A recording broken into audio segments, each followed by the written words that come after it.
Welcome to this edition of Go Vote Omaha, presented by the League of Women Voters of Greater Omaha.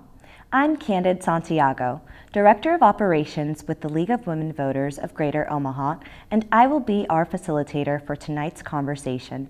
The League of Women Voters is a nonpartisan organization and does not endorse political candidates or parties. Our purpose is to empower voters and defend democracy. Go Vote Omaha focuses on policy issues. As a result of our discussions, we hope you will be ready to make an informed decision during election time. The views expressed at this educational event are not necessarily aligned with those of the League of Women Voters, but are expressed at the discretion of our guests. Today, we will hear from 4 candidates for the State Board of Education to represent Districts 1, 3, and 4. Our objective is for voters to hear about issues and policies directly from candidates in a nonpartisan environment. To find out more about the candidates that will be on your ballot this November, visit vote411.org, organized and published by the League of Women Voters of Nebraska Volunteers. The format for today is as follows. Each candidate will get a 1-minute opening statement followed by questions prepared by the League of Women Voters, and each candidate will answer every question and will have up to 45 seconds to answer. Following the question portion, each candidate will have a 1-minute closing statement. We will alternate speaking order throughout the forum. Before the forum, the candidates drew numbers to determine the initial speaking order. I will introduce them now in that order. The 2 candidates running for the State Board of Education are Kristin Christensen, Lisa Schonhoff, LeDonna Griffin, and Liz Renner. Let's start with opening statements. We will begin with Lisa. Hi there, I'm Lisa Schonhoff and I am running in District 3. The reason why I'm running is, I've been in education for over 20 years and my passion is literacy. I've taught in Asia, I've taught inner city schools, 1st grade and 3rd grade. I've been an instructional coach for literacy and math in priority schools, with 97% of my kids being on free and reduced lunch, as well as I had 93% that were ESL, and currently I have been an ESL teacher, K-12. Thank you. Our next will be Liz. Hi. First of all, I want to thank the League of Women Voters for hosting this. It's a great opportunity for voters to learn more about all of us. My name is Liz Renner. I'm running in District 4, which is in Omaha. It's everything essentially east of 72nd Street. And I am probably most importantly the parent of a 14-year-old daughter, and through her educational journey we've had direct contact with parochial, private, and public schools and have had fantastic experiences with them all. But professionally, I am a writer and producer and worked on a campaign called Nebraska Loves Public Schools, where I got to see inside public schools across our state, and that really opened my eyes and motivated me to want to advocate for educators and students across our state. Thank you. Kristin? Hi, I'm Kristin Christensen. I'm running in District 1, which is most of Lincoln and northwestern Lancaster County. I am originally from Norfolk, Nebraska, came down to Lincoln for school and have stayed since. I went to UNL, earned my degree in elementary education and special education, as well as my master's in education administration. Taught in Lincoln Public Schools for 9 years, started in special education and then moved over to academic intervention. Loved all of it and totally understand the needs of our students and our educators. I am a mom of 3 sons. My oldest is going into 1st grade this year, so my kids are 6, 4, and 2, so we are very busy at home. But my main reason for running is really just to help support our educators, making sure that our teachers are supported and have a voice in our decision-making process, looking at how we can retain and recruit our teachers in the classroom, and support our students with literacy. Thank you. LeDonna? Hello, Dr. LeDonna White Griffin, a resident of Nebraska. As a matter of fact, running for District 4, fourth generation resident of Nebraska. It's actually my grandmother, who's 96, is her birthday yesterday, and we all celebrated her. I'm a very proud candidate of the state of Nebraska. I am interested in running for, the reason why I'm running for State Board of Education is really a focus on our youth. COVID exposed many things in our community. And as that happened, we had many who had come to me and said, Dr. Griffin, we need you. And with that being said, I jumped right out there, started working directly with families, and now the proud founder of Leaders to Legends, which is also working directly with families on education as well.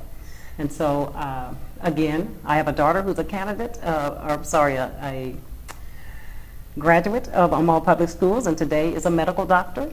And I have a son who is also doing very well in the field of computer science. Thank you. Question 1 reads, the state government also provides some funding to our schools and it sets a lot of rules. What should the state's role in education be? We will begin with Liz. Sorry, can you repeat the question? No problem. The state government also provides some funding to our schools and it sets a lot of rules. What should the state's role in education be? Well, I think the number one role the state should play in terms of our schools is being a financial support, especially in terms of our public schools. I think to run a modern public school or district in this age when there are so many challenges, we need adequate funding and resources for all the things that go into that. And then I would also say the state has an important part in terms of assessments, measurements, and protections of civil rights. Thank you. Kristin? Yeah, to echo a lot of what Liz just shared, our state does provide funding for our schools. Currently, we're in an equalization system, so TIOSA handles our funding for our schools. And that depends on the tax base of the community. It determines how much funding each district gets. So of course, funding our schools is so very important, a very important role that our state has. But with that comes accountability. So if we are funding all of the schools in our state, then accountability for each school should play a part in that, in making sure that our schools are performing adequately and supporting our students in the way that they deserve and that they need. Thank you. LeDonna? Yes. The role of the State Board of Education truly has a very important role. It is crucial that a strategic plan is in place with the focus on how to advance youth across the state of Nebraska, and that does take funding to do that. And so ensuring that there is policies and procedures in place to reach the accountability that's expected. Thank you. Lisa? So one of the main reasons that I'm running on the State Board of Education, or for the State Board of Education, is for the standards. The curriculum across our state is these standards. Everything else is supplemental. My goal in running is to be over those standards because right now it's just so important to get our kids reading and doing math at proficient levels. And if we have really good standards in place that are easy to follow, it will cost us less in the future because we'll have exactly what we need in place for our teachers and our administrators. Thank you. Question 2 reads, in your opinion, what is the purpose of mandated academic standards in Nebraska public schools? We will begin with Kristin. So currently Nebraska has certain content area standards that are in place. They're in reading, writing, math, and science and social studies. The basic function of those is to make sure that our students are reaching a certain level of proficiency before we send them off to the next grade level. So our grade level curriculum compounds on itself. So students that are learning how to multiply in 3rd grade learn how to multiply 2-digit numbers in 4th and 5th grade. So the standards are just making sure that our students are at a proficient level before sending them off to learn more curriculum and more complex concepts. Thank you. LeDonna? Absolutely. So the standards do have a very important role. Currently, as the standards stand today, the level is not even at proficiency. And so really just understanding that the standards are a guideline. They're a guideline for us to stand by and to move children forward and have them advance from where they currently are, because everyone does come to us at different levels. And so I see the standards as an opportunity to provide a guideline for children to advance along the pendulum of learning. Thank you. Lisa? So the state standards have to be written in a way that is a continuum for learning. So, for example, we have kindergartners that may or may not know their letters and sounds, and then from there they put their words together. So they call them CVC words, consonant, vowel, consonant. So there's definitely a continuum. It is our role at the State Board of Education to make sure that the continuum is written in a way that teachers can follow. That is what it's there for, so that we can move those kids through and get them to their highest level of proficiency that they are capable of. And so that is, in my opinion, one of the most important things we can do for our state is just make sure they're written in a way that meets our students' needs. Thank you. Liz? Yeah, I would agree with what's been said. I would say probably the biggest thing about our standards and the way we do it in Nebraska is that they are a guideline, and what it allows for is for our local districts to make the decisions and for teachers to make decisions about curriculum and about the how and the day-to-day that these standards will be met. And I also think they're incredibly important because it gives us some sort of baseline for assessment and measurement and knowing when we have to pivot, if we need to adapt, change, or improve. Thank you. Question 3 reads, funding has been a large conversation topic in education this year. How do you think we could better allocate public funds to improve educational opportunities in the state? We will begin with LeDonna.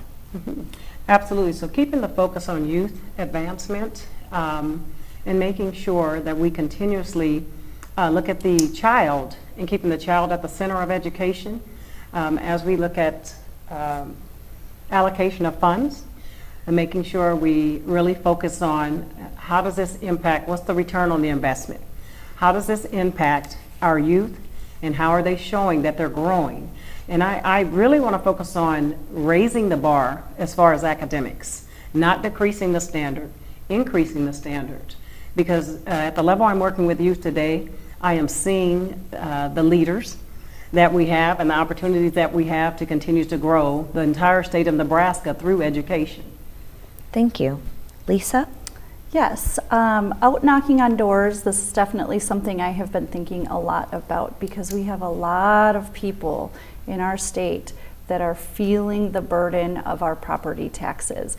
And so my thinking around that is if we can get people on the State Board of Education that truly understand the needs of instruction and learning, we can reprioritize the funding so that we're cutting out all the extra and getting back to the basics of reading, math, civics, and science. Stop putting the extra burden on our taxpayers and make sure we do have well-trained teachers who can meet those needs. Thank you. Liz?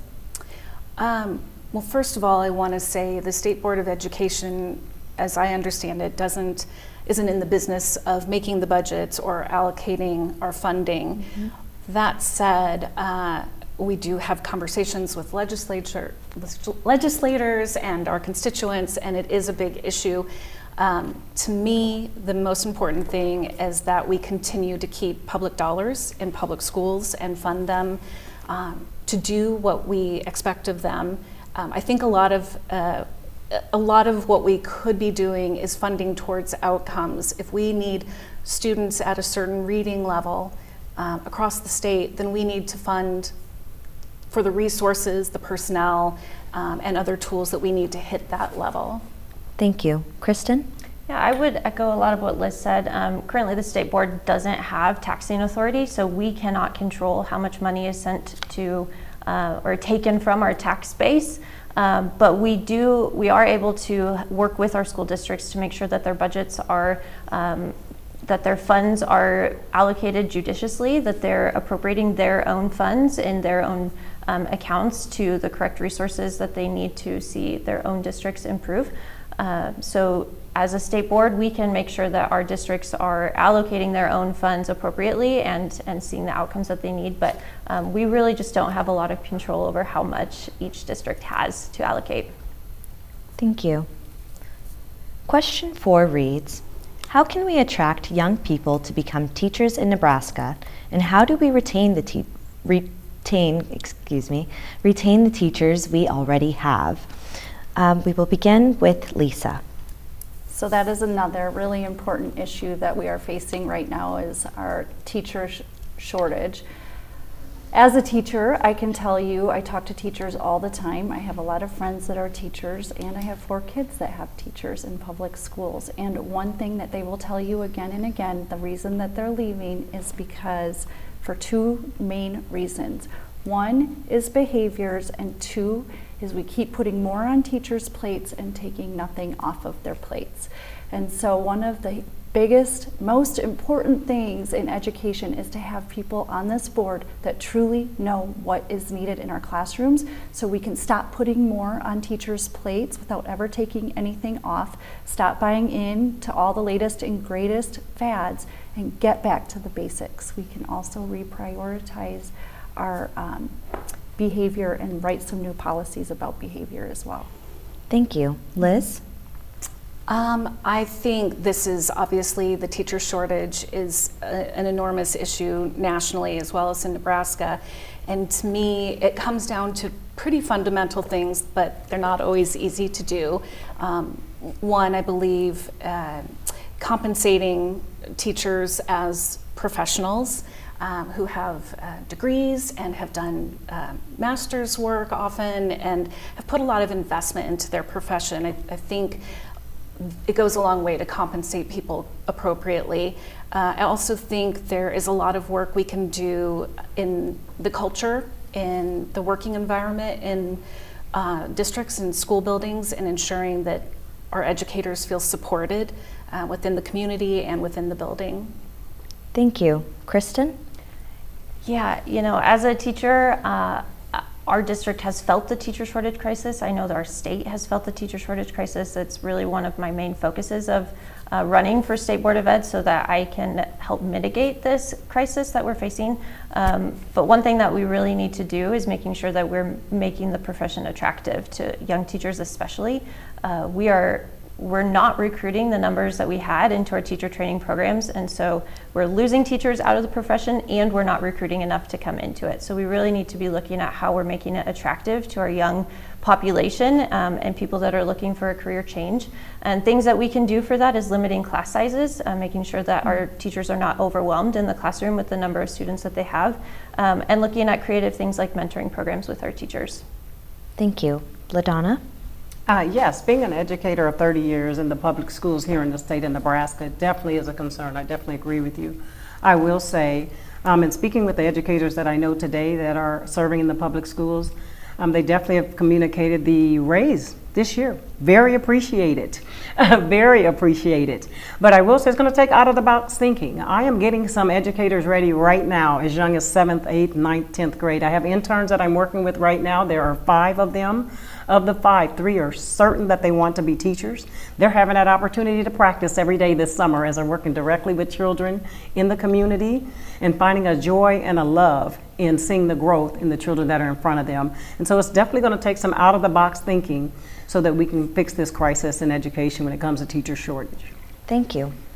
Question 5 reads, how can we as a state support our school libraries in providing adequate resources and reading materials to all students? And the question we will begin with is with Liz. Okay. Well, I certainly believe libraries are essential to every school.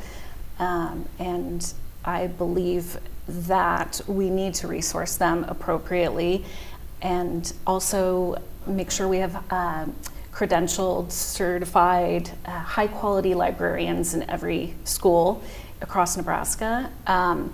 And my bottom line is I think we need to trust the expertise of our librarians, support them, and allow them to make the decisions that they know they need to make in terms of purchases for the library and age appropriate and edifying material for our students. Thank you. Kristin? Yeah, so currently Nebraska has a rule in the Nebraska Department of Ed, it's Rule 10, that says that our districts need to make sure that they are allocating enough funds each year so that our librarians can purchase a certain number of books for their libraries. So that's a really good, strong rule that we have in place that makes sure that our libraries are restocked and reshelved and that they've got the best resources for our students. But a lot of what Liz said, we need to make sure that we are respecting and trusting our librarians to make the best decisions for their students. They know their students, they know their population, they know what is age appropriate. They've been trained in all of this.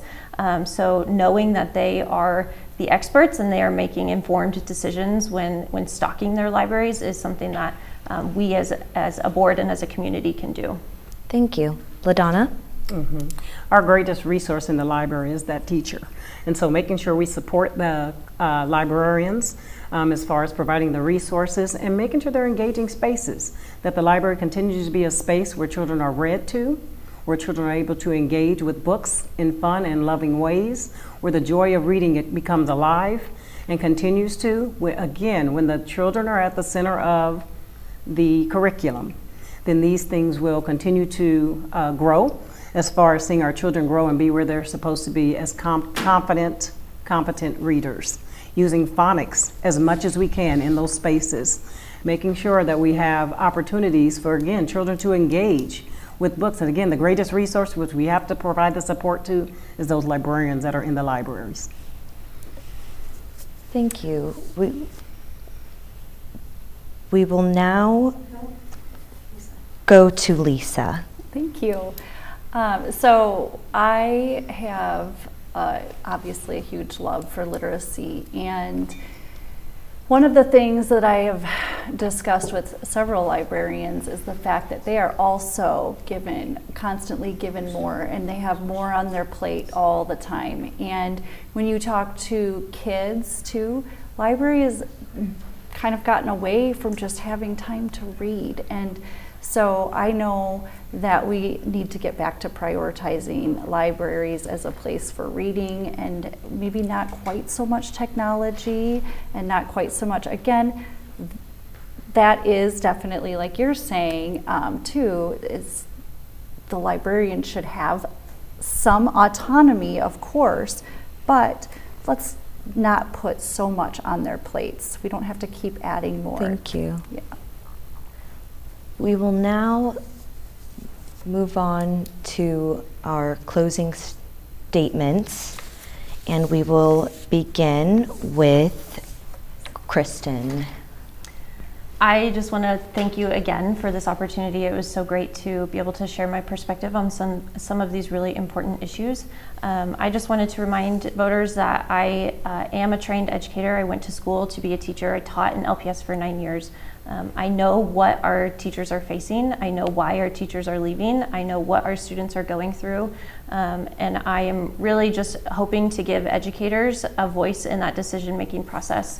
Somebody that has been through it and has lived it to help guide our schools in the right direction for the upcoming years. And with that, being able to provide resources and allocations for literacy support so that we can increase our proficiency in reading so that can affect our students in a positive way. Thank you. LeDonna? If we are very honest about the state of education today, I would say we're in a crisis. We are in a crisis right now, but it is so solvable when that perfect marriage happens between classroom teachers, parents, community. I'm speaking specifically to the constituents in District 4. I am seeing firsthand what is taking place when that marriage is not happening. And so I look forward to continuing to be the voice, just as you said, for classroom teachers as well as parents, and providing even a formula and strategies that work together as far as sharing power. I like to call it sharing power. Parents are very, very knowledgeable of what's needed, and they are firsthand working with their children every day. And being able to communicate those things with the teacher and working hand in hand together is where we're going to see the advancement in that to take place. And so that does happen through policy, through looking at budgets, through seeing where we're putting money to support the needs that we see in education today. And so I look forward to doing just that in the role of State Board of Education. Thank you. Lisa? With 50% of our kids not reading and doing math at proficient levels in our state, we are at a crisis level. We absolutely are at a critical time for our State Board of Education to really get the emphasis back on reading and math and putting all of our efforts into what we can do as a state for our kids in reading and math and the proficiency. So it's important to have people that understand the continuum of learning within those content areas that can really boost our students' proficiency. Thank you. Thanks. Liz?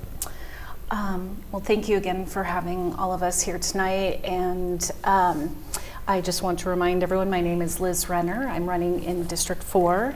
And although I'm not an educator, I don't think it's necessary to be an educator in order to advocate for our schools, for our students, and for educators. And I want to just let voters know that I come to this role with no agenda other than ensuring that our schools are well served by the state, and I have no desire for higher office. I have no financial or other benefit for running for a State Board of Ed. And I encourage every voter to research us more online, to really look into our issues and see if we align with their values. And I have a website, rennerfornebraska.com, and I encourage people to reach out with any questions that they might have for me. I love to talk to constituents. Thank you. Thank you for joining us this evening. If you want to learn more about the candidates and issues that will be on your ballot, visit vote411.org for a personalized resource tool. A special thank you to the candidates participating in today's conversation. For the League of Women Voters of Greater Omaha, I'm Candide Santiago. As always, we urge you to be informed and to be a voter this November. Go vote Omaha.